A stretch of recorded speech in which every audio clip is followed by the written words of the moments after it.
Blog Talk Radio. Even today, there are those who are trying to silence our words. But the voices of this conference and of the women at WRO must be heard loudly and clearly. It is a violation of human rights when babies are denied food or drowned or suffocated or their spines broken simply because they are born girls.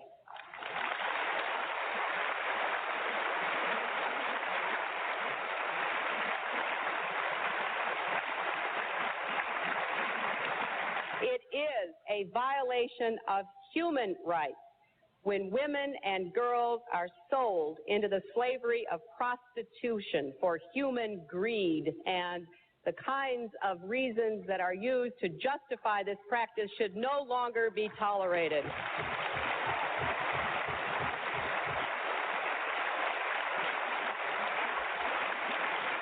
It is a violation of human rights when women are doused with gasoline, set on fire, and burned to death because their marriage dowries are deemed too small.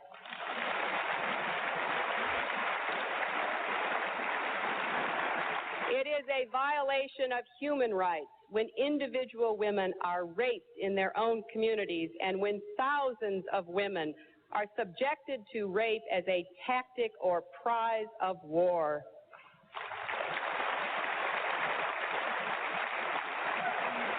It is a violation of human rights when a leading cause of death worldwide among women ages 14 to 44 is the violence they are subjected to in their own homes by their own relatives.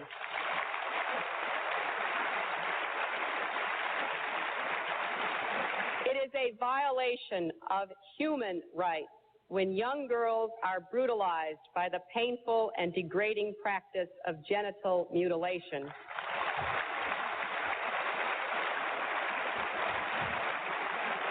It is a violation of human rights when women are denied the right to plan their own families, and that includes being forced to have abortions or being sterilized against their will.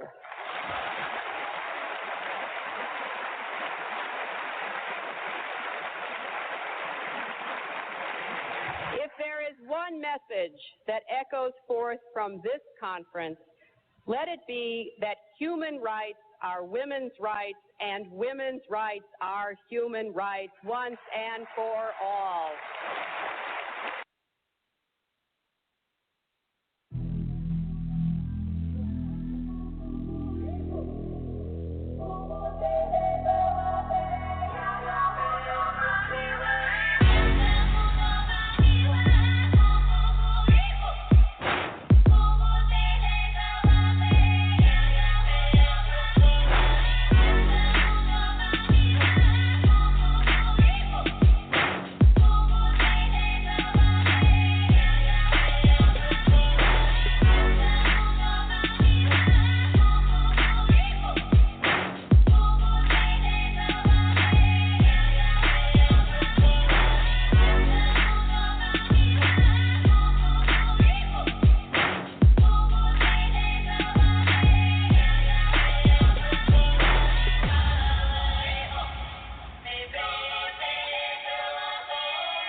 Greetings, everybody. Welcome to today's show, TWOW.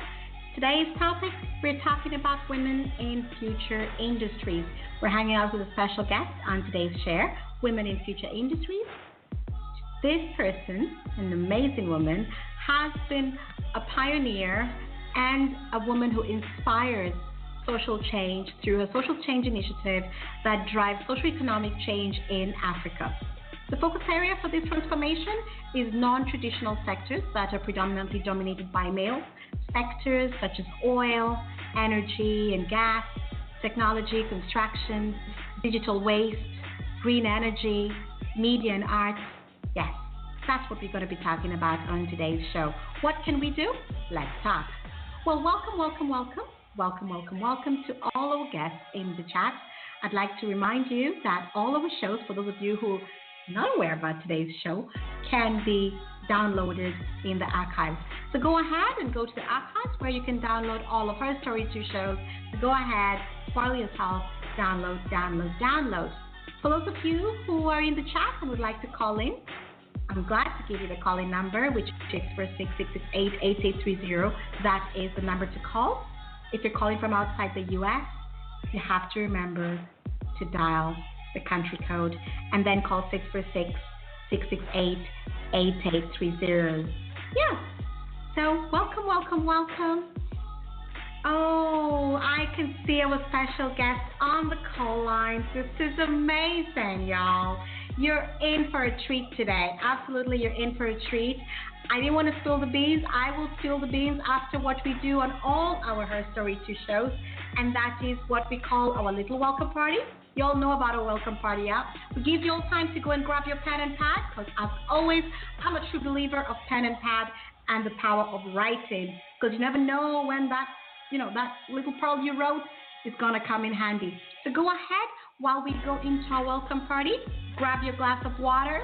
Some of you, I know, you're just getting off of work and you just want to relax. You can grab that beer or the ice cream. For those of you in the U.S. in the heat, yes, y'all be telling me how hot it is over there. So you know what? Go ahead, grab your ice cream, grab whatever floats your boat. But remember to come right back and hang out with us. As always, when we come back, we do what we do as we do in Her Story 2, and that is we dive right into today's share. Yes, that's what we're going to do. So here we go. Enjoy, and we'll be right back. Y'all, I'm going to play you some really cool stuff. I have something really cool for you. I know y'all are going to love this. As always, it's one of your favorite songs. I know some of you really like this mix. Big shout out to T1 for their really, really cool mix. Yeah. So here we go, and when we come right back, we'll dive right into today's share. Enjoy, and we'll be right back.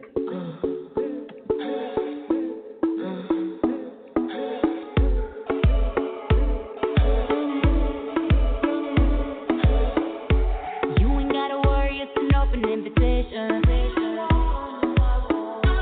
I'll be sitting right here real patient.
Well, welcome back. As always, first thing I'd like to do is send out love to each one of you and just really thank you for all your support. So a big shout out to all of you who will be helping me out, sponsoring the show and all that good stuff. I want to just say a big thank you to you all.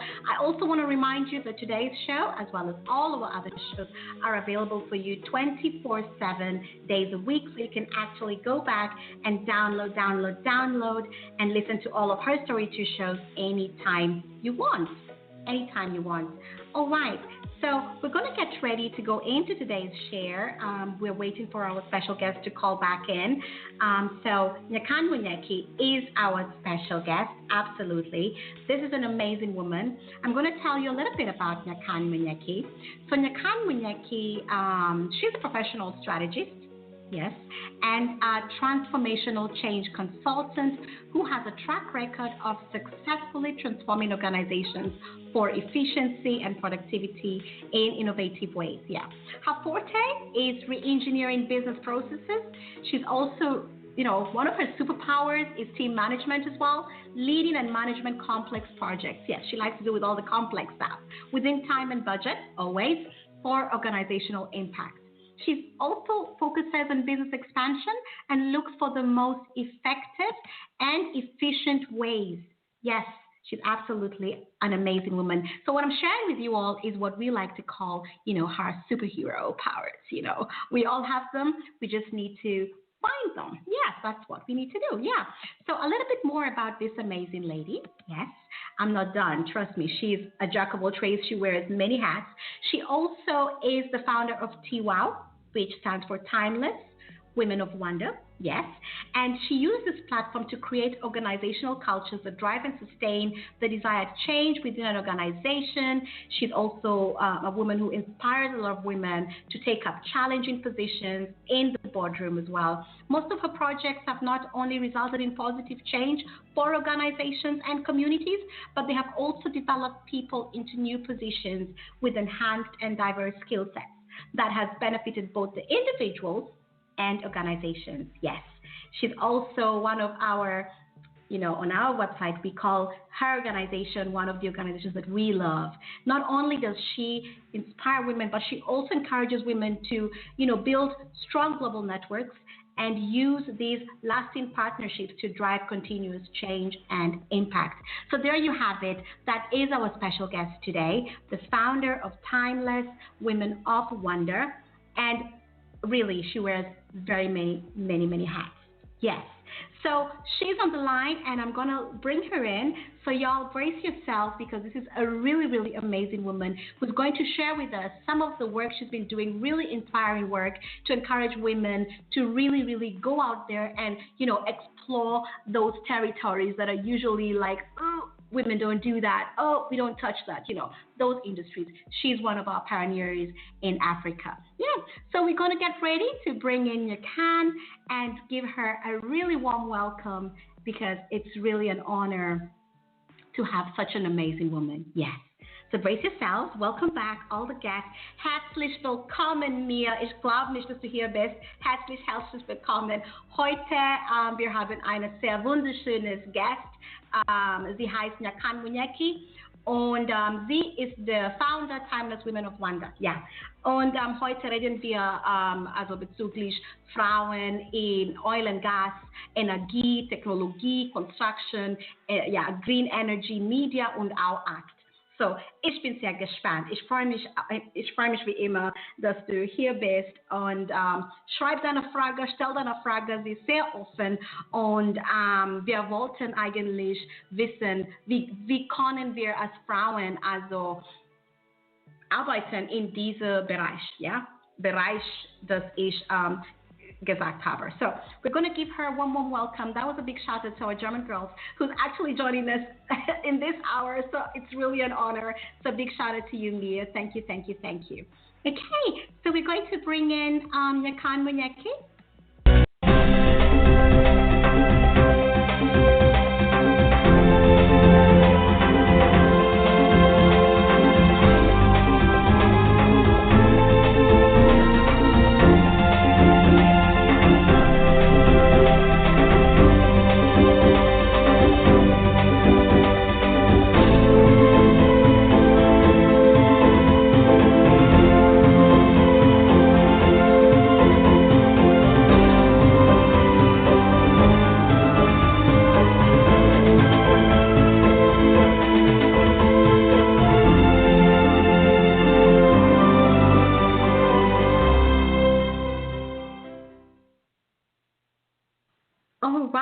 can Winyeki. Welcome, welcome, welcome.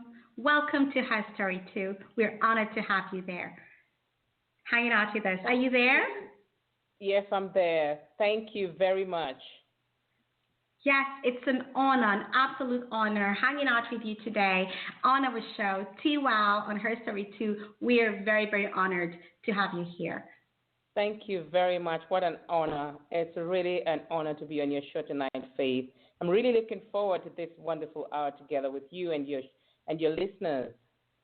Yes, our listeners, and we have Mir, who's one of our German girls. She's really cool, and she was like, yes, I want to hang out and get to ask some questions and talk about future industries. So this is a really cool place for her today. She's really, really already lining up her questions, and she's already dropped one question to me, and that question is, what are the challenges that are affecting women's advancement in these sectors? And why is it relevant for women to actually take up professions in, what you have defined as future industries? Why can't we just do what we've been doing? We like those jobs. We enjoy the jobs that we've been, the fields that we've been working in until now. So why should we change? Why is it important? Well, that's very, very interesting. I must let you know that for a very, very long time, women have been intimidated by the way they perceive these sectors. So their mindsets are one of the biggest barriers and challenges to them uptaking great opportunities within these sectors. And especially when you look at the developing countries, that mindset is even much greater in terms of hindrance of women taking up these opportunities. When you're looking at the level of development, the level of education, the level of literacy, you find that what really goes on in the minds of majority of the women is the perception that is taken either through cultural lens, a cultural view, or a societal view, which is predominantly male-dominated. So you find that there's a lot of opportunities in these sectors we have mentioned, but very, very little uptake for women. And you find that if you look at the statistics, especially if I speak about Africa, more than 50% of Africa's population is women. But you find that very few of them engage in income-generating opportunities in some of the sectors that promise the greatest amount of revenue generation and also social impact. But why is that? Mm-hmm. Why is that? Why are they not grabbing these opportunities? Because we know that when we talk about the industries that where you work, you're encouraging women to go into construction, oil and gas, technology, digital waste. All these sectors are actually shaping up our everyday lives, and women are also the ones who are running the households, at least majority of the time. Why don't they see the need to get involved in designing their future? Okay, I'll give you a number of reasons why, and speak a little bit about each of these reasons. One of them is the mindset. A lot of girls growing up are looking and watching and observing the people who are predominantly working in these sectors, being their brothers, their fathers, their uncles.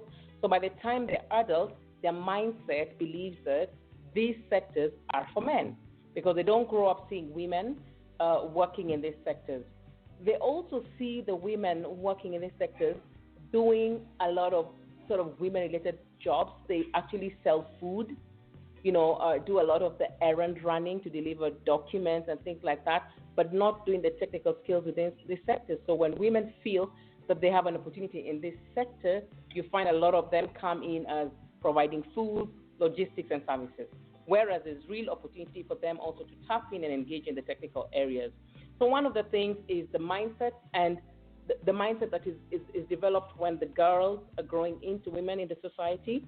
It's also the mindset of the men, because the boy child and the girl child are growing in an environment where they both observe that the people who are working in these sectors are predominantly men.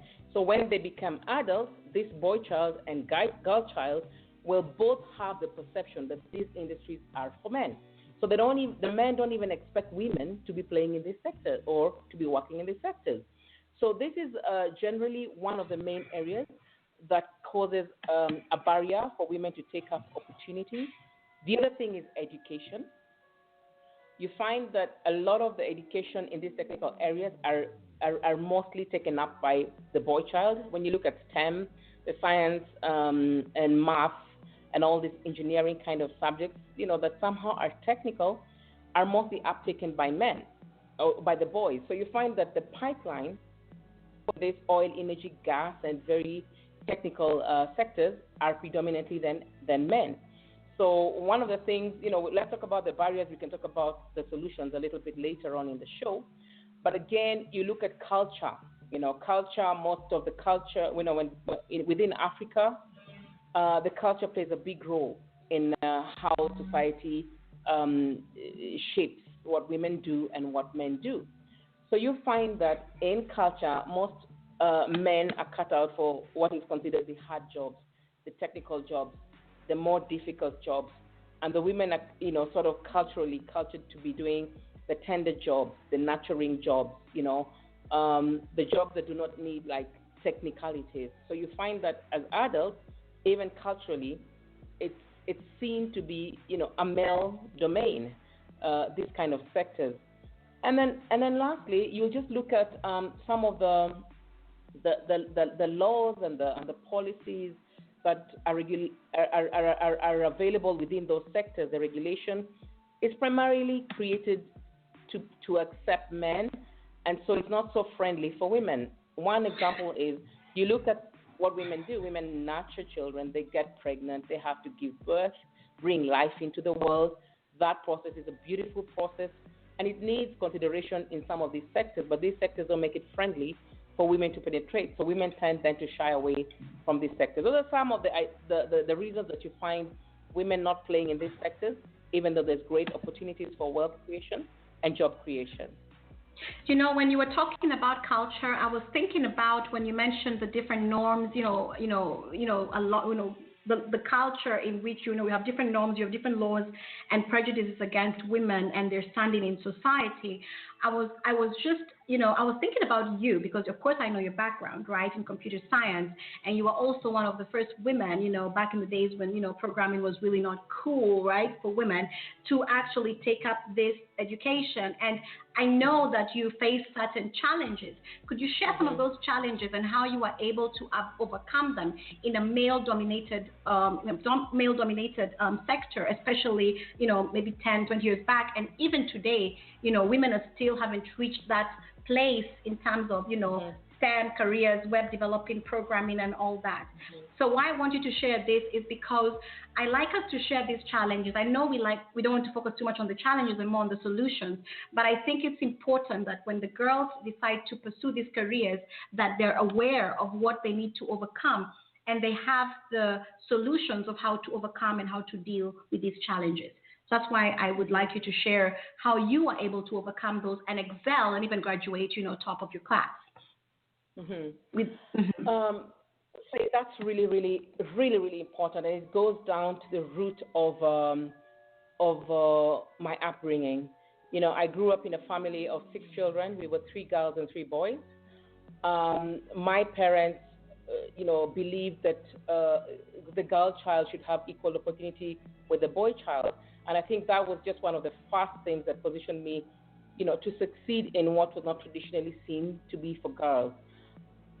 Naturally, I was humbly gifted in the sciences and across the sector of all different subjects, the arts. I tended to be multi-gifted. So I excelled a lot in the math, science, biology, chemistry kind of STEM-like subjects. And what I really liked was that I had a father who believed in every child, a mother who believed in being whatever you could be. So I think that primarily set me on a path to be able to venture into the path mostly not trodden by a lot of women. In a cultural society where my parents were part of, they helped to carve out and protect the decisions and choices that I was going to make growing up and even as an adult. Nevertheless, I then came out into a world that was real. because once, despite having parents who supported me, encouraged me, nurtured my gift in the math and the sciences, when I was selected to enroll into a computer science and business engineering class, that was the first class of that nature in Kenya, and we were only 5 women out of 30 students. And the first year of the Bachelor of Science class, we were 180 students. And in our second year, then we had to carve out our areas of majoring. And only 30 students took up computer science because it was a relatively new subject within the country and within Africa. If people were being cautious, didn't want to venture into the unknown. So only 30 of us took this opportunity. And of the 30, we were only 5 women. When we got into the class, I remember our lecturer told us, the girls, that, are you sure you're going to make it? Do you want to make another choice? Because even the teachers, who are mostly male, look at the girl child or the feminine, the female demography of their constituents to be sort of like not so capable of succeeding within those areas. Because I remember them asking us, are you sure you've made the right choice?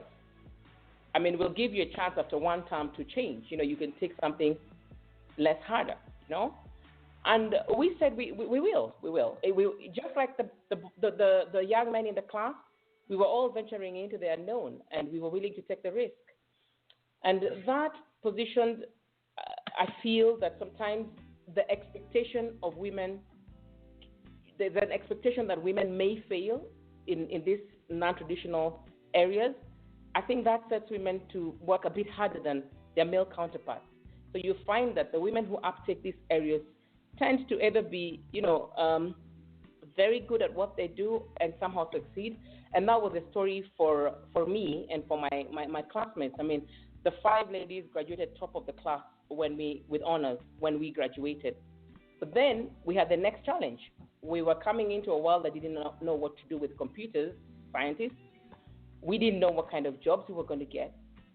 And it was more difficult even to look at women in this area. And a lot of times we found that because of the cultural setting and the mindsets of both men and women in culture, they kind of like kept looking at women like, are you good enough?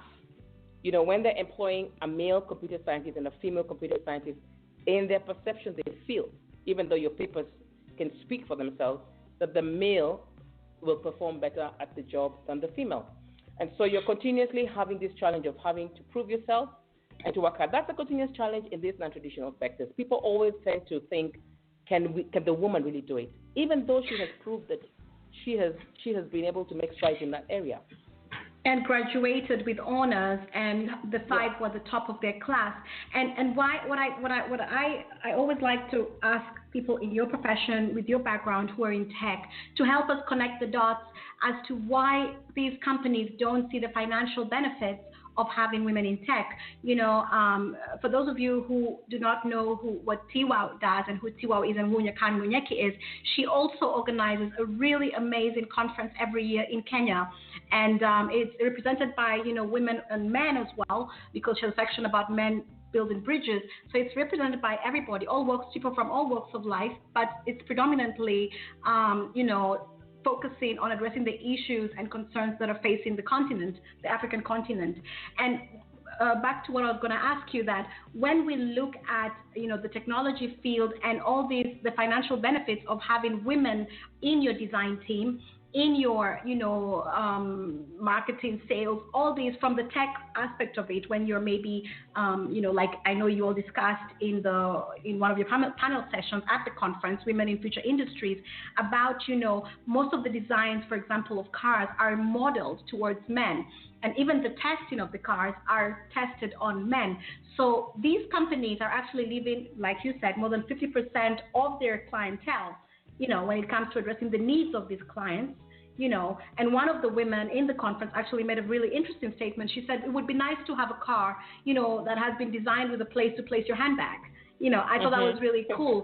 So I really don't understand why they don't want to tap into a huge chunk of the pie, a huge sector of women potential customers by including them in the design, in the design process of designing their products. Mm-hmm.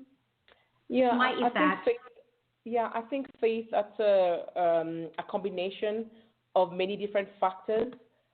If you look at the world today, if you look at developed nations and you look at their systems and processes, you find that if you look at the government systems, for example, in Europe, way back, in the 14th, 15th century, these systems were primarily designed for men, because when they were creating government systems and structures, the reality of the day was that women were primarily nurturers. They were not working in government. They were nurturing and bringing up families. They didn't envisage that women would be in parliament or in government one day. And it was a very difficult fight. The women, the feminist movement, and all these different movements, the women's movement, liberation movement, they have to use those such words. Liberation. You liberate yourself from your male counterparts. I always say these are your husbands, your brothers, your uncles, your grandfathers. You should not be liberating yourself from your relatives, from your family members who are benefactors of your development. Mm-hmm. Go on. Exactly. And that said, you find that as the years have progressed into, more developing nations and higher levels of democracy and inclusivity, you find that even when the leadership of the day, which is primarily men, are open to receive women into the game, you find that the systems and structures were originally not designed to accommodate these women. So you find that women tend to take longer to settle, have to work against the grain, simply because the systems were not created. So that's one way, one of the areas that you find a lot of work needs to be done just to bring that inclusivity and make a few shifts and some alignments to bring in the women. But the reality is, initially, the systems are not designed with women in mind. And when you look at Africa and other developing nations, we inherited a lot of our government structures and systems from Europe, and different parts of the world. So we inherited that kind of problem as well. Now, if I come back to the other side of this same equation, where you've asked me, how come, businesses are not going to deliberately and consciously involve women in decision-making or at the top level in matters that concern development or economic transformation or business? The answer for me, I think, is data, statistics, information. It's easy to go about life with assumptions and perceptions. And so if you're making decisions on what life looks like, then you're very easily bound to miss out a very important constituent that would be relevant to your development, your impact, your revenues, and things like that.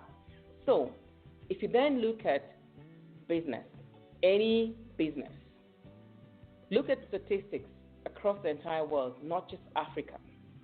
The biggest decision makers on consumer spending are women. Most of the wealth of the world is in the hands of men. That's a fact for whatever reason. But the spending of that money in the households will primarily, at least 70% of the time to 80% of the time, be made by the woman. What towels are we having? What kind of food are we eating? What kind of furniture are we buying? What kind of house are we buying? Mm-hmm. And that's a very good point you make. Mm-hmm. And what kind of car? Yeah. And that's a very good point you make, because we are spending, because, we're talking about women in future industries. We are spending on products that involve technology, the cars, oil, cooking, gas, construction, the house, digital waste, green energy, climate. We live on this earth. We need to take care of it. Media and arts, entertainment, newspapers, all these things. Why are we not? Yeah, and what are we doing? What are we doing to tap into these opportunities? Because you have actually raised awareness and done an amazing project with how many women again in construction did graduated in your program? We currently have 1,500 women who graduated in the last year, and we have 3,500 currently doing our training. That's a big jump, and this is construction because, I mean, for these women to even take that stride, in my book, I think these women should have the hashtag, hashtag I'm a brave woman, because Totally. I think, yeah, seriously, because just to say I want to go into construction, I think that's already shows a lot of confidence in the first that you can actually do it, and then it takes a certain level of braveness, to do this. Yeah. But how were you able to penetrate through the mindset of 3,000 women and encourage them to believe in themselves enough to pursue a program in construction? And then most importantly, stick it out. Because joining a program, we can join 1,001 programs, but again, the challenge is to stick it out and to actually complete the program. How were you able to do this? What is the blueprint for those women or organizations that are going to listen to this and maybe want to replicate it in another country or another continent? Well, what can they do?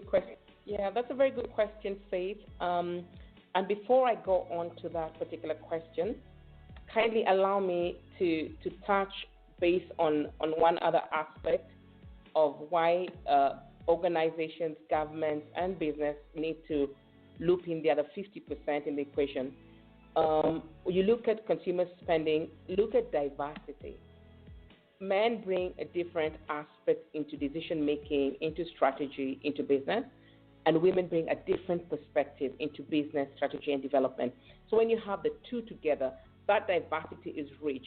And you're bound to have a synergy that gets more results, more impact, more revenues, and is more sustainable. Well, again, the third area I want to bring into the equation is when you bring women into the equation of development, you're looking at a sustainable change because women have a double-sided benefit.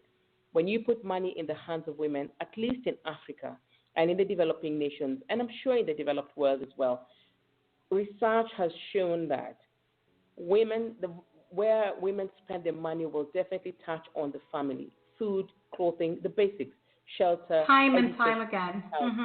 Over and over and over. And that means that when you're looking at family, you're looking at communities, you're looking at the overall well-being of a community in a sustainable manner, then your best bet is making sure that the woman is involved in this equation. So, and again, Yakan, before you move in, I want to just ask you something which I think is very important, and because you're talking about partnerships and the benefits that women, when they have better employment, better jobs, when they earn more money, they invest back in the family and in the community overall, right? Everybody benefits. When you invest in women seriously, everybody benefits. So why is it that when we look, for example, we'll take Kenya, because, that's where most of the projects that you've been doing are currently, and maybe the statistics have changed. You'll have to correct me on this, but I think it's about 3% of women own land titles in Kenya. Yes. And we know that in Kenya, if you're to get a loan to grow your business, to even just buy a house, just for your own livelihood, a title deed is important to get those secured loans. So if we are bringing in so much to the table, men are the benefactors because they're growing up in the house of a mother who they're seeing is investing in so much in their education, in their health and well-being. Why is it that these policies do not change? Yeah, there's a mix there, Faith. The reality of Kenya and primarily a lot of places in Africa is that we're a patriarchal society. And land belongs to men. Inheritance of land is given and distributed by men, through men. And the systems were built with the culture in mind.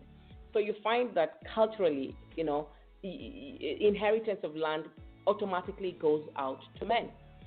Now, but when we talked about your upbringing, you talked about parenting, which is very important. So, when we talk about that it's very patriarchal, who is raising these sons? Who is raising our sons to be patriarchal? Because in my book, the mother is the first nurturer.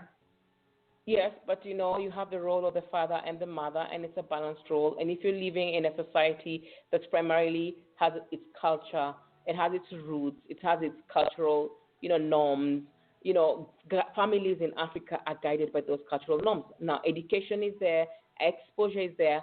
Now, it depends on the balance of the parents of the children take. between, the education, the exposure, and the cultural benefits. What are the good things to keep? What are the bad things that they make a decision not to have? And still, they are still tied somehow into the bigger circle of the culture, because their societies, there's where people originate from, the cultural communities. So it's a continuous work in progress. But what is most important to sort of address that big area of challenge, especially when you look at land rights for women, you're looking at the laws that govern the nation. One of the things that a few countries in Africa have made strides in, Kenya included, is to amend and create a law around land rights and inheritance. And right now in Kenya, they have passed a law, I think it was about 4 years back, where women and men have equal rights to inheritance. And that's a good thing. So that then overrides practice, and that will then position women to access more land, although its implementation is another journey. But at least from a policy and regulatory framework, that's a right step in the right direction. Yeah, it is. So and now I think, because basically now the policies are in place, but now the families have to have that kind of a mindset switch, because again, who inherits your land is up to you. It's your prerogative. You give it to the best person who you feel can manage the land and, make the best out of it. So if your mindset is still based on the male, then, it doesn't matter what kind of policies are in place. You know what I mean? So, so that's really good progress, when it comes to the land reform in Kenya. Sorry, you're about to say something? Yes, you asked me a very interesting question. How were we, TWOW, able to convince women to take up opportunities in these male-dominated sectors? How were we able to get women to uptake skills development in construction and see it through? I'd like to be very candid and honest. Like, when we sat down and looked at why we even want to focus on non-traditional sectors at TWOW, some of the reasons we saw was because of the opportunities for wealth creation and job creation, sustainability, the opportunity to affect and influence the environment today for a future for our children. Now, that wasn't easy. Again, we looked at the women's movement. We looked at the women's empowerment arms that exist. We asked ourselves, do we need to create a women's organization, or do we collaborate? Because it makes a lot of sense to drive change through collaboration, so we don't have to reinvent the wheel all the time. The other thing we looked at was look at Africa. Look at the countries in Africa. Where is the growth happening? Africa is in an industrialization state right now. And you're looking at Africa tapping into its natural resources, a lot of exploration happening, infrastructure development, tapping onto new talent, human talent, textile, leather, a lot of manufacturing happening. You're looking at energy being a continuous need for driving business and industrialization. And the energy of the future has to be green energy, renewable energy. So when we looked at the reality of what's happening in the continent, it made a lot of sense for male or female to tap into these opportunities. But when you look at these sectors, they're already growing and all that. Most of the players are men. So we said, if Africa is rising and growing, economy is growing step by step steadily, how much more growth can we achieve if women come in? And you find that when wars break out in Africa, the most affected people are women and children. When exploration is happening and the environment is being affected, the most people affected are women and children. When you look at and there's a lot of statistics out there. For those of you who may think, no, it is a fact. There's so much statistics out there. It is a fact. The most vulnerable are women and children. And, for those of you who worked in the sex industry, women trafficking sector, you know that 90% of the victims, I like to say survivors of women trafficking, are again women and children. So women and children are affected all round. So it's really important that, when we focus on women and children, like Nakan said, we're not ignoring the men. We'd like to partner with you, but I like to say it's like you have two people in front of you and one needs resuscitation, they can barely breathe. Who are you going to help first? You have to help the one who can barely walk, barely breathe. One can at least sit up and drink water and maybe even eat food. So maybe they can wait. You have to help the one who can barely walk, barely breathe, barely survive. So that's just for some of you who might wonder why we always talk about women and girls, because 90% of women and girls are trafficked. The most vulnerable and living below poverty, again, are women and girls.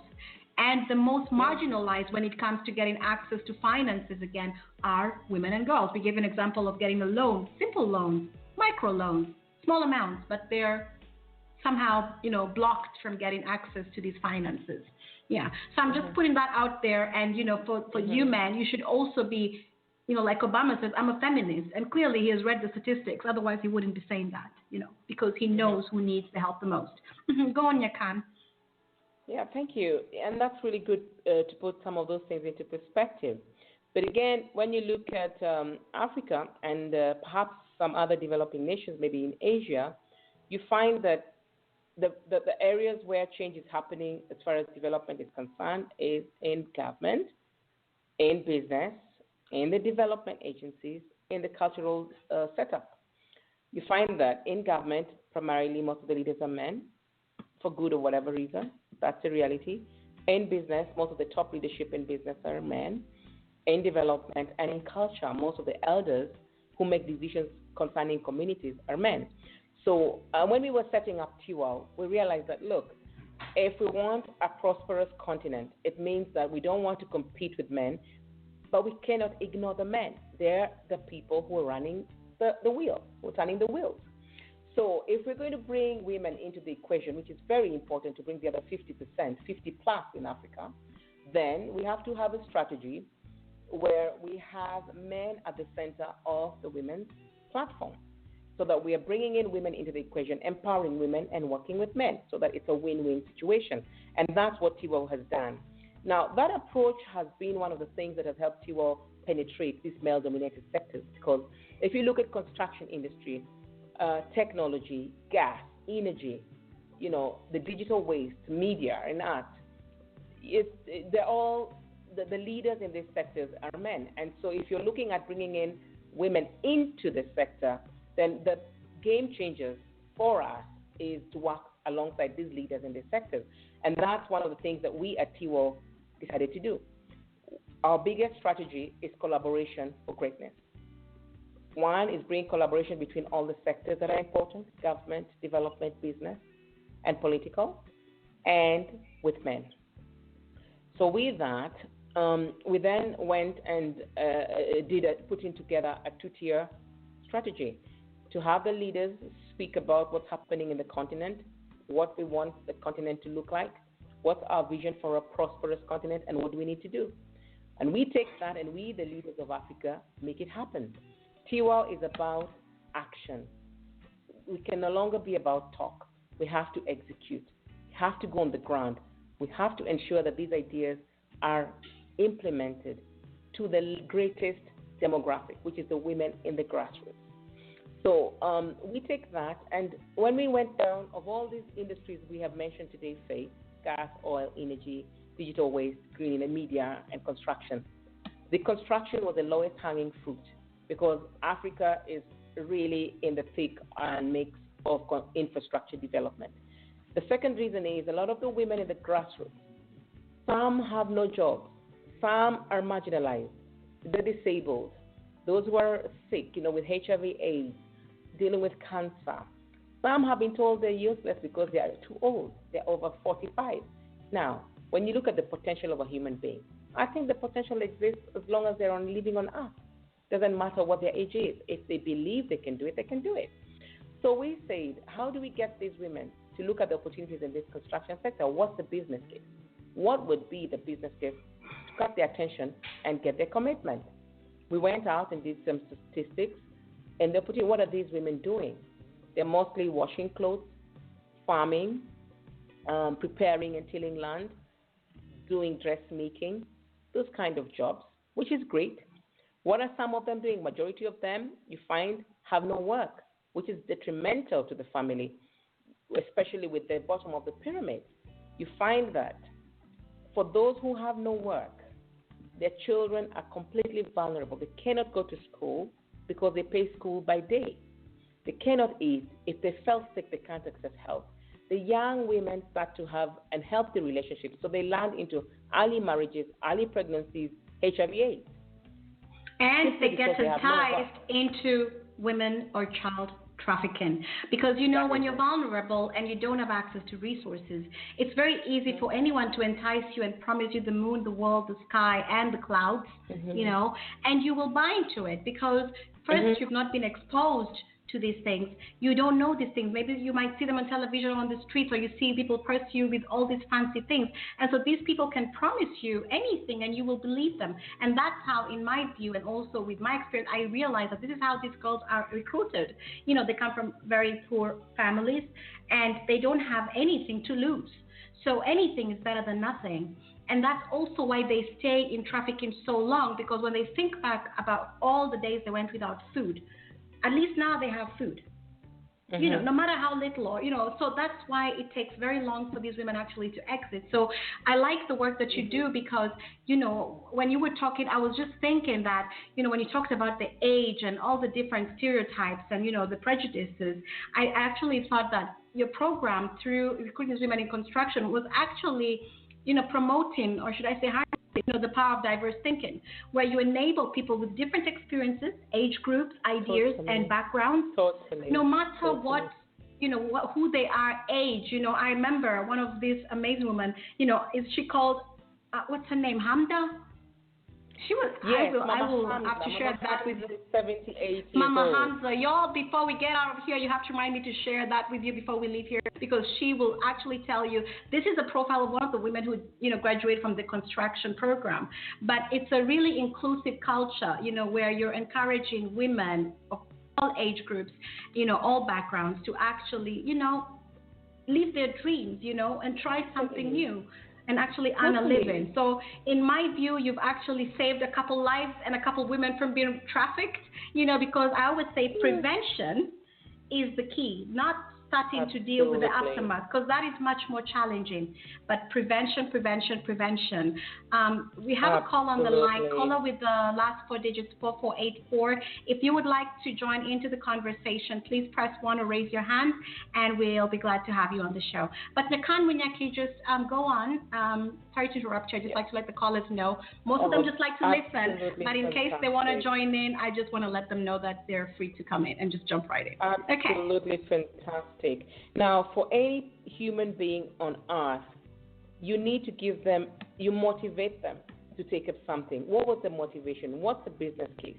We looked at the opportunities in the construction industry for unskilled artisans, because getting to a skill level is a journey. What's the basic entry level? What is the opportunity there? And what's the amount of money they can earn? So when we looked at those who are doing nothing, those who've been written off by society in our cultural setting, too old, you're sick, you're dying, you have HIV/AIDS, or you're disabled, you can't do anything. Those are written off. And those who are not working and are very vulnerable economically and socially, we look at that demographic and say that's a demographic we're interested in, because you are going to transform your life if you uptake these opportunities. Now, for those who are working, we also looked at what is the level of income they're earning. They're earning about $3 to $4 a day.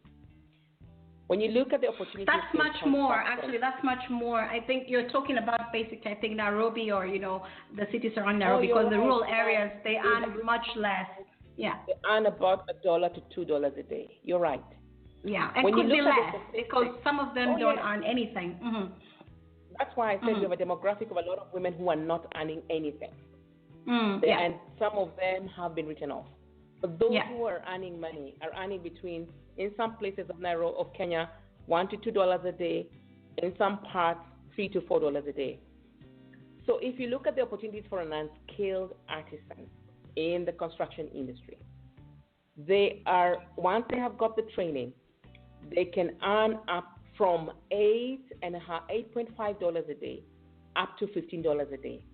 So the economic empowerment out of this intervention is great and it's tangible. The other thing TWOW looked at was how do we bring theory but practical skills training, where when these women come out, they are practical for industry. They're able to go out and work. And so we looked at 7 trade areas, which I'll probably share along, if we have time in the show.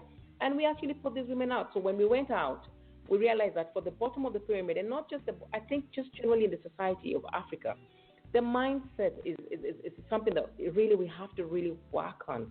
A lot of these women believe they're just poor, fourth generation poor. Construction is for the men, or they're hopeless, they're sick, or they're old. They can't do anything with their life. So we first spend a lot of time literally working on the mindset, the identity of the woman, their abilities, the potential, and we ensure that by the time we finish this first phase, they are feeling very empowered. They are limitless. They know they can do anything. And that's why you have 80-year-olds saying, I'm ready to take up masonry. You have 76-year-olds saying, I'm ready to paint, ready to take tiling. And we tell them to choose the area that they fancy, because we don't want to limit them. So because they're doing, and a lot of times these women, especially, I just want to put it out there that, these women, the training that you did was actually with a group of women who are from Kibera. Now, most of you, I'm sure Kenya has been put on blast a lot of times because of Kibera, which, according to a lot of media channels, is considered one of the biggest slums in the world, But these women, they don't see themselves as women who live in a slum. They are women actually who are very respectful. They have dignity, they have self-respect. And so they also don't like to be defined as women who live in a slum. And so I remember the conference, you actually said something very interesting. You said that we plan to turn this into Kibera slum and replace that with Kibera. Please finish. City. Yeah. I thought that was so cool. When we were finishing our training with these 500 women in the slum, they were so empowered. Their mindset was so transformed. They believed in limitless. They could see opportunities. They were ready to take them up. They didn't see themselves as women, versus men. They saw themselves as human beings who can take up opportunities that can help their lives and their families. And when they finished, they actually crafted a song that said that they're moving in from Kibera slum into Kibera city. And that's a vision that we really feel is so powerful. I was so proud of them. They were also very proud of you, actually. And y'all, you have to remind me, even if we have 2 minutes left, I have to find, Mama Hamza and share that with you so that you can actually hear firsthand from a woman speaking about her experience in the program, graduating and sharing her real life. I like to say Mama Hamza was really like real talk. She really told it from a woman who's been in Kibera for a very, very long time, generational, living in this poverty. She's been in the slum for 74 years. And so it was big for her to actually break out of this. And real quick, we have 30 minutes left on the show, so I think we can still cover technology. When I think of technology and I think of, the climate change in Kenya, and especially, we are, Africa has really good, very rich soil, really the perfect place for agriculture. But we also have the challenge of water, right? And we have the challenge of drought and flooding. We have those two, polarities. It's either on one side too much or another side too much. And I think that technology is so important because, when I hear some of the complaints, the women who were mentoring, and actually she lost all her crops because of the dry season, the drought. The rains didn't come and she lost all her maize, everything. And, that was a huge loss because, they're not living on millions, right? So that was a huge loss. And I was just thinking that, why don't we store the water? Why don't we collect the water? Why don't we come up with some ways to actually have better farming techniques where we can actually address these issues? Because the dry season, the rainy season, it's not unpredictable. What kind of technology can we, implement from a farming perspective? That's what I'd like to know. Now, that's such a beautiful perspective, Faith, and it's truly a reality. I think one of the things in unlocking the potential of Africa is going to have to deal with waste. Waste and some of the challenges that we face that we could actually turn around using technology. Technology actually is one of the biggest drivers and levers for, efficiency, for impact, for productivity, for increased revenues. It's really the future. It's a lever for the future. If you look at the subject of drought, food security, our agricultural technologies, a lot of countries in Africa are making headway, but there's still so much that can be done there. We look at Ethiopia. Ethiopia is actually initiated a program a government-driven program that's looking at water harvesting across every district. And it's done between government and the community. And they're Now building that is brilliant, because when we have the rainy seasons, when we have the floods, maybe that could be replicated in one of the programs. It's really, yeah. Course. Mm-hmm. Of course. And when you're looking at the productivity of food itself, you're looking at soil assessment technologies, so that we're not just planting blindly and expecting a high harvest. In Kenya, one of the things that we're doing, I've seen we've built technologies that can actually sense and do soil sampling and look at nutrients and advise on where you should plant, what kind of minerals and fertilizers you should put in different parts of the soil, so that you increase productivity in a targeted manner. And that's still ongoing. But the one thing that must change across Africa, that we are struggling with, and we have created a slogan, is the whole. A lot of small-scale holder farmers in Africa are women, and you find that they till the land with hoes, which is very manual, capital-intensive, labor. It's very manual and very difficult to till land with it and get a lot of productivity. So we're trying to develop, technologies to mechanize these tools that small-scale farmers need to use, and that's a thing that is still ongoing in innovation. But ultimately, looking at maximizing productivity on our lands and innovating, reclaiming land is still a big subject and a major focus area for a lot of the African nations. We recently had the TICAD conference in Kenya, where 2 weeks ago, where 35 countries and 35 presidents out of Africa came to Kenya to attend this major conference to look at how do we deal with some of the issues in the continent. And one of the areas that was center in the discussion was agriculture, food security. What are the technologies? How are we going to turn around some of these things? So Faith, a lot of things have to be thought about, implemented, tried out, innovated across what we call in TWOW future industries. That is where the future of Africa lies. And while we're still on agriculture, is Africa looking to produce organic, or are they embracing GMOs and saying, we just care about productivity, we don't care about the quality of the food, we're just going to produce food? I'll say it's a combination of both. I think there's a lot of focus, and importantly so, on organic farming. And one of the challenges that Africa is facing, ironically, Africa produced organically hundreds of years ago. That was the way to go. But over the last 50 to 60 years, we sort of moved a lot onto GMO and all that. And so right now you find the cost of producing organically is very high. That's something that Africa is trying to figure out. How do we just reverse that?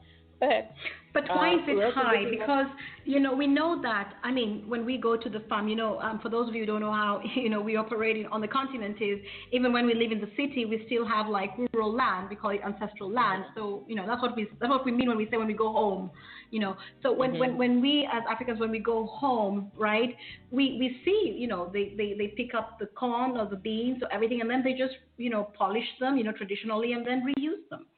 So why is it becoming more costly? Why would it be more costly? Because this is how I have seen it, at least, over the years. They have the granary, they reuse the seeds. So where's the cost factor coming in when it comes to just for example, maize, beans, and other cereals? Yeah. I may not have the facts and statistics off the top of my head, but things like, if you look at how Africa has been producing over the last 20, 30, 40 years, we've been using a lot of fertilizers, which have a lot of chemical in them. It's changed the constitution of our soils. Climate change has affected the rain patterns and all those things. Things that were just naturally available are no longer available, even the nutrients within the soil. So now to produce organically means to reclaim the soil fast, to treat the soil so that you can have a great, productivity out of every parcel of land that is farmed on. Lots of factors like those, that are creating a mix. And so you find that some of the research that's happening within Africa as well is looking at how you can embrace GMO in a safe way, because really it's also practical for food productivity and all that stuff. So these are some of the things that are still in science, in technology, in research, innovation. Yeah, I'm just bringing that up because, like, here in Denmark, like, GMO is not like, it's not seen as cool. I mean, people really shop organic, and a lot of stores are, they really, whether it's 100% organic or not, they know it's important to have organic products. And also, I would have to say the industry here in Europe is very, very highly regulated. And some of the GMO big multinationals actually have been kicked out of Europe. So I would like to do more research to see where they went. And I'd also like to share something that I which actually fell on my lap, when we were mentoring one of the women we were mentoring, who's a farmer in Kenya. She shared with us some of the pesticides and herbicides that she's using. And this particular one that she was using, which she was using to deworm her cows, actually was illegal and it was banned in Kenya, because it had cancer-causing properties. But for some reason, she's not got internet access. She has problems doing all this. So, when you're in the rural areas, they don't have access to internet. So their research is limited. The article warning the consumers and the farmers not to use this product was in the newspaper. But again, it was an online journal. So they didn't have access. So you can imagine that huge amount of people who don't have access to these resources, they cannot do the research, and they're using herbicides, pesticides, deworming, whatever they're using, these products they're using on their farms are cancer-causing products. She had no clue. So we asked her, where do you buy it? She said, just in the store. So if we were not mentoring her, she was actually very happy with the product. No, she was happy with the production, but she was not aware. She didn't accept it, but she didn't know. Because she doesn't have access to internet, she doesn't have the resources to do the research, and this is the advice she gets: use this, it's good. And that's again what she has available in her community. It's not like she's spoiled for choice. You know what I mean? She's in rural, parts of Kenya. So when we talk about GMO, again, I think because you will be working in this sector, I think that's something that we should really put in the forefront, because it's okay to increase productivity, but it's counterproductive if then, we're eating this food and we are all coming up with cancer.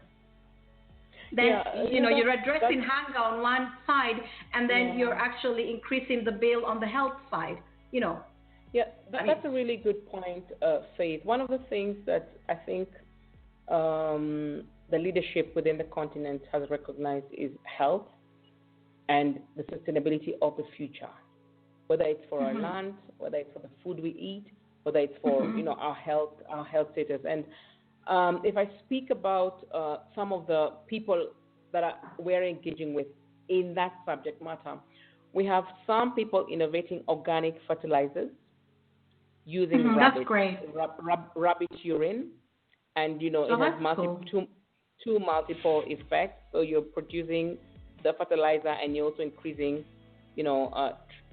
opportunities for income generation through rabbit farming, so rabbits have become another source of protein for the nation. And that's a whole new economic opportunity as well, for wealth and job creation. So, there's lots of work to happen there. Another thing that we're looking at is innovative ways of storing grains that don't need to be expensive. So we're innovating, some storage bags that can keep grain for up to 36 months without it going bad, which is sort of good, because way back in Africa we had granaries that could store food through seasons. That's what I remember seeing, the granaries. I'm just real quick. I just need to let the callers who've just come in. I want to give you a warm welcome. You're hanging out with us on Her Story 2. Today's show is TWOW, and we're hanging out with Nyakan Munyaki, who is the founder of TWOW, Timeless Women of Wonder, and we've been talking about women in future industries in Africa. So I'd just like to let you all know, all ones, that your mics are open, so just feel free to jump in whenever you please, and just join us in our conversation. And we like to hear your opinion, so feel free to just jump in whenever you're ready.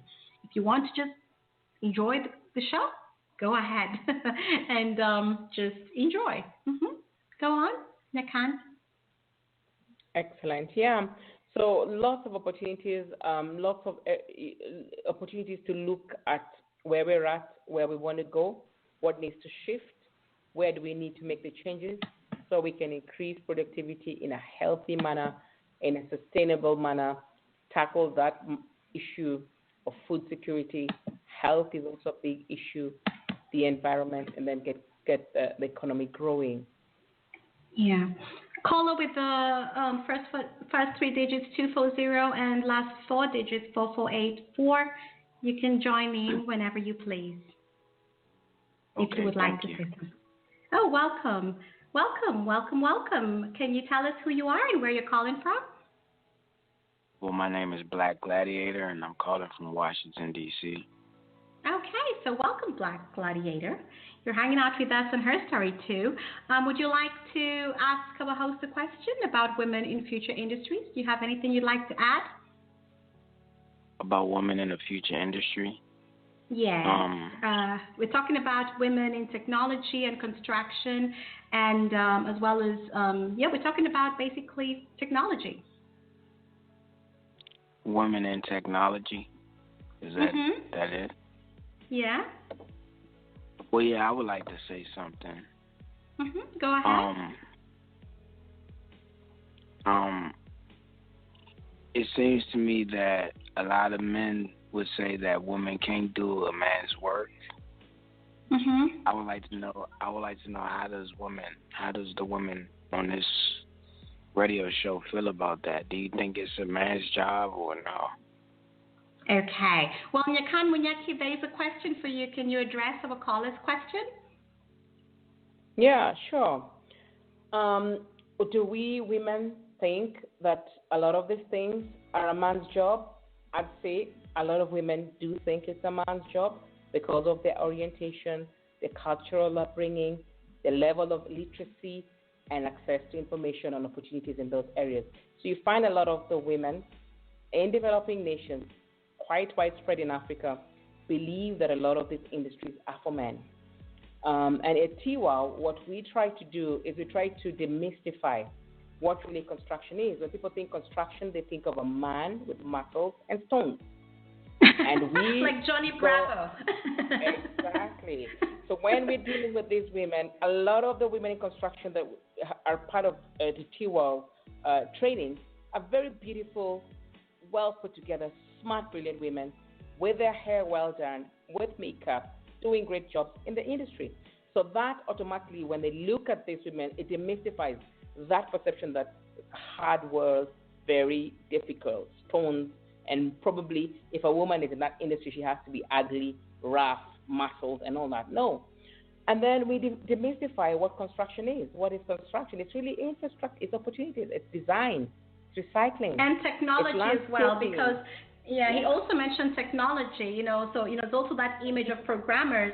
And, just real quick, because this just came up in my mind when you were talking about the image of women, how they're portrayed. Yes. You need to be this way and that way. What is the role of media in that? Because I think media plays a very important role in building and, reinforcing these stereotypes, Exactly. The stereotypes are real. You find that when they paint a computer programmer image, it's a geek, somebody serious looking with some big glasses, sitting behind lots of techie things. And you find people who are beautiful, with their makeup, smart, brilliant people, stylish, don't look like programmers. Half the time when I was a coder for 7 years, when they said they want the lead programmer in the room, and I'm in the room, they're still looking for somebody else. And someone has to say, there she is. Because you're not wearing, one of our previous guests, she was on the show, she's one of our STEM ladies, and she said, because she didn't walk in with, an oversized T-shirt and, pizza stains on her T-shirt, and they don't think you fit the profile. I thought that was so funny. That's true. Yeah. That's true. Yeah. Go on. We have 15 minutes left on the show. Do you believe that African women are ready to take up these opportunities? Are we ready? The answer is absolutely yes. I was absolutely pleasantly surprised when dealing with 22,000 women that 4,500 of them signed up instantly to take up the construction skills training and the opportunities to work in the industry across 7 trade areas.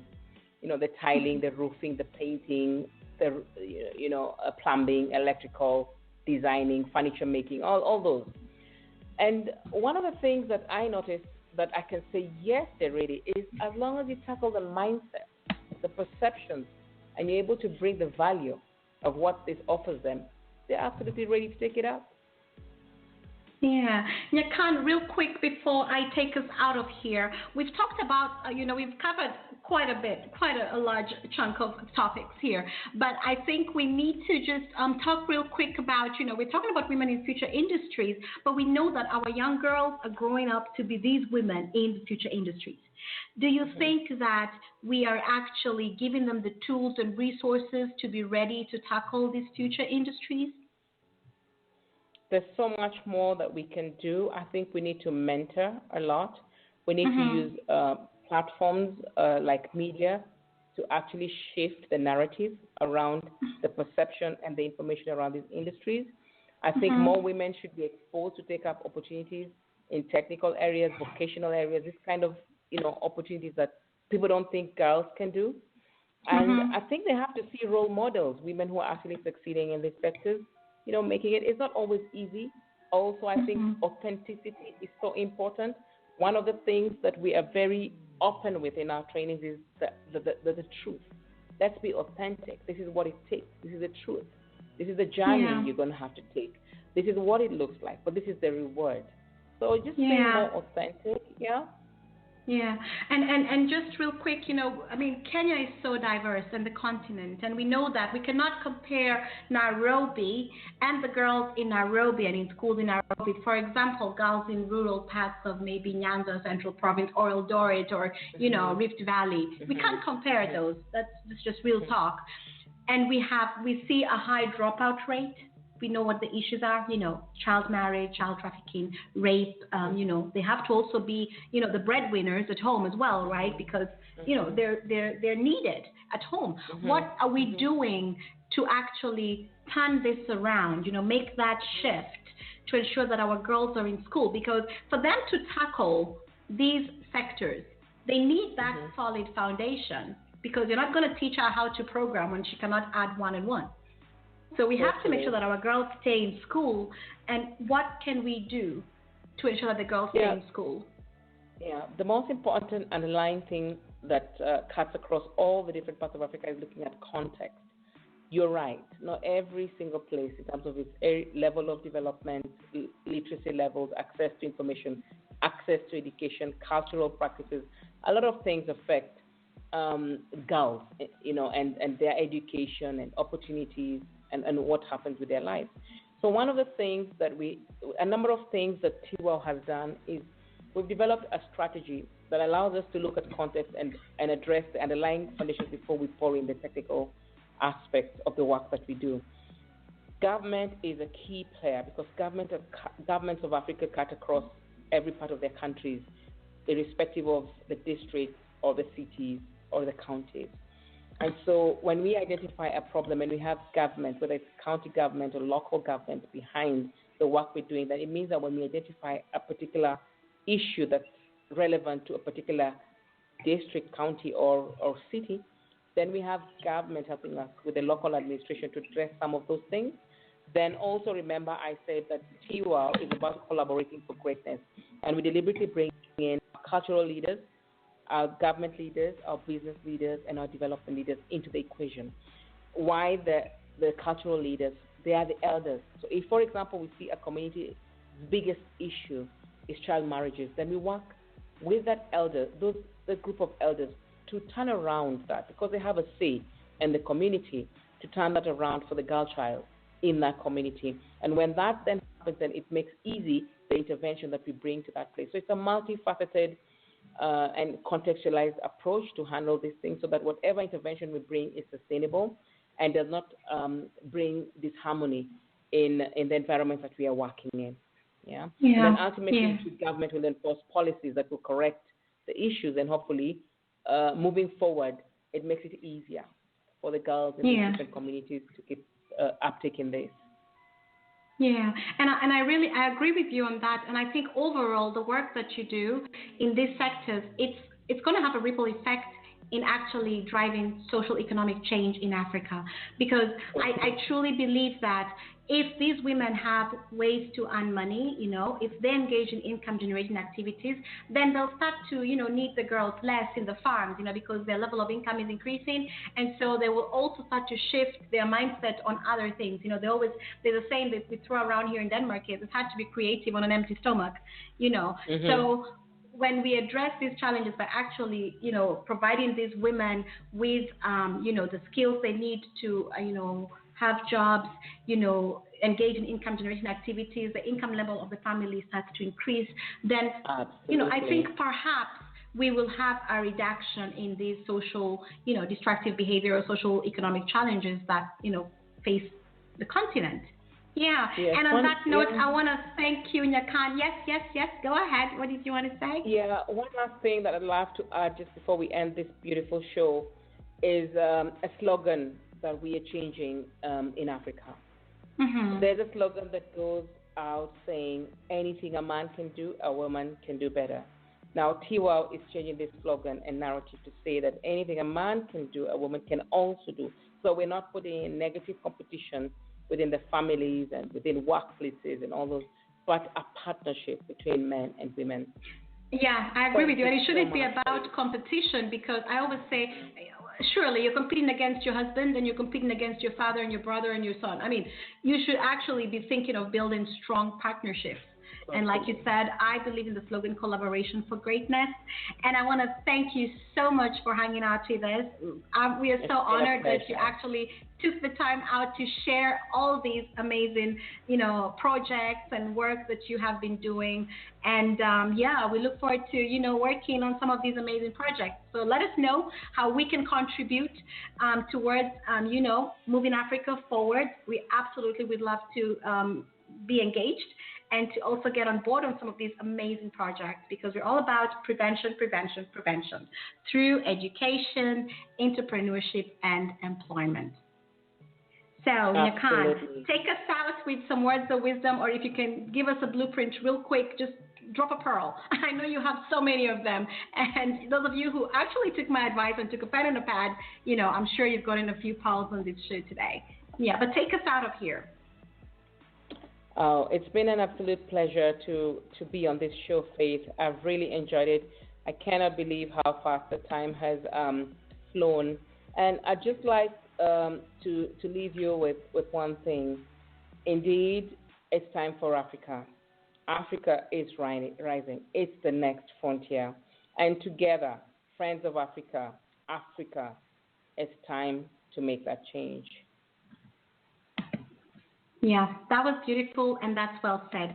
So there you have it. That was Nyakan Munyaki hanging out with us, founder of TWOW, and she has shared some of the amazing projects. So those of you who would like to get involved, feel free to actually get in touch with TWOW. You can actually go to twowafrica.com and, drop them a message, drop them what I like to call love bites.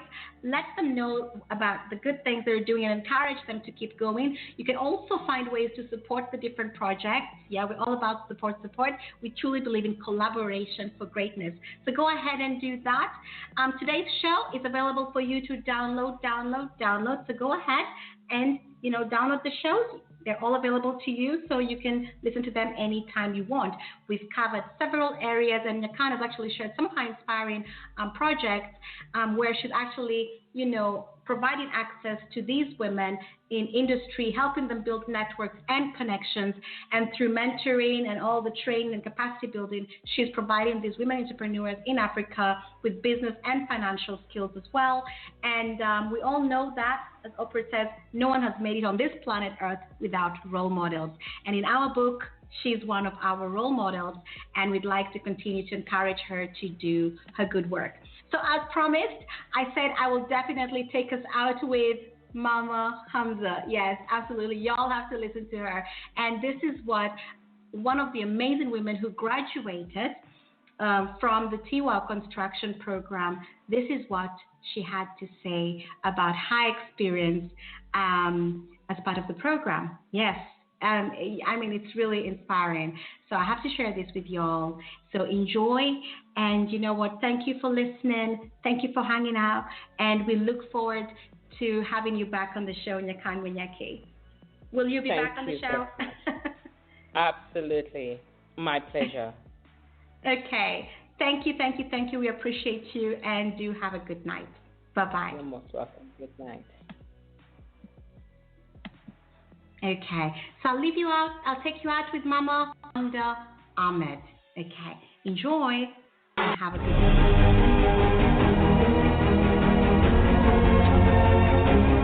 I'm Mama Hamza Ahmed. I am a Nubian by tribe. I was born in Kibra, and I'm over 70 years. And what I'm doing in Kibra, I'm a women leader. I try to mobilize women to empower women in Kibra. That's how Nyakan came to Kibra to found us. When she came first, she was looking for women leader. Then she found us, and we came together. We organized women, and then we came together, and then we started this Timeless Women Rwanda. That's why we are here today to celebrate, and we are here from Wednesday for this conference of Timeless Women of Rwanda. And we meet so many women from outside Africa, from inside Africa, Nairobi, Kenya, and from outside Africa also. And I'm very happy for Mrs. Nyakan, because since I was born in Kibra, I've never come across such things. Because in Kibra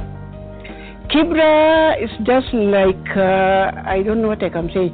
So many organizations come to Kibra. So many organizations that come into Kibra, but they are doing nothing. After they come, they talk to you, and then later on, they're nowhere to be seen. But Nyakan, when she came to Kibra, she mobilized, and then we started Timeless Women of Rwanda, and they are doing wonderful. It is going to help the women, because it is going to be as employment. They'll be hired to go and build, do construction, and they'll get living to help their family. This is wonderful. This is wonderful. I'm over 70 years. I've never come across such things, because so many organizations are coming to Kibra. But after they came, they got the information and then they disappear. We don't get anything from them. But Nyakan, surely, this is sensibility, because women will work for it, and they'll get income, and they'll educate their children, and the income in the house, they'll help their husband and their children. Wonderful. And I'm proud of her. She's a woman and a half. I'm proud of Nyakan, surely. If we'll be getting so many organizations like Nyakan to come to Kibra, they'll change the face of Kibra. They'll change the face, and they'll empower women, because, women, if they're sitting there doing nothing, there'll be no peace. But a woman have to contribute something, cost sharing these days. A husband can contribute something, and a woman, that there'll be peace in the house. I am proud of her. I'm proud of her. And at my age, she's just like my firstborn. God bless her, and God give her the way out, so that she can help so many women